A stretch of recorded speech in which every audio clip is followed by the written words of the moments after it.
Good morning. Good morning. For the people who may be listening, climate change.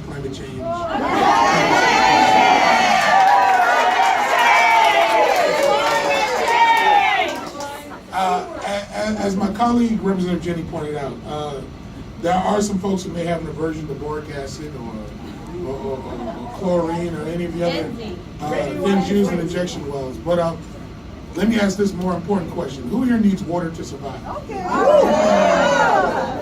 little bit of everybody. So when we talk about the notion, the idea that we're allowing companies who really have no stake in Florida's well-being to come into our state and participate in an exercise that puts the water supply of millions of Floridians at risk, we ought to be ashamed of ourselves. The idea that we're even having a conversation about regulating the process for poisoning Floridians speaks volumes about where our priorities are on the other side of the aisle. And I need folks to understand that this is not about some boogeyman scenario. This is not about some hope, wish, or change. We've seen in states like North Dakota, West Virginia, entire water supply is subject to complete poisoning.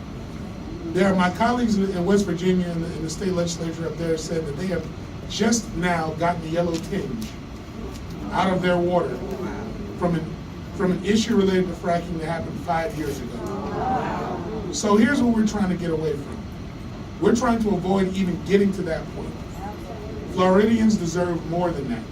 But I also want to spend a little time talking about another kind of fracking, and that is the fracking and destruction, really, of our public education system here in the state. One of the bills that the Democratic Women's Club of Florida is highlighting is a bill that I have the pleasure of sponsoring, 1406. We have to get out of the business of high-stakes testing here in the state. When we talk about a future in Florida, we talk about not only water supply, not only the environment, but the kind of legacy that we leave for our children. And right now, we've gotten to a point where we've demoralized child after child, teacher after teacher, administrator after administrator, by putting our schools and subjecting our schools to unnecessary grades. So here's what I want Floridians to do, and here's what I know the Democratic women are going to do. They're going to be issuing report cards to these legislators on how well and effective they've been in terms of education. And I can tell you right now, in the 7 years that I've been here in the state legislature, many of the bills that have been passed by our colleagues on the other side of the aisle get a grand, big old fat F. F minus, if that's possible. And we need to understand that we're far past the point of playing with children's lives.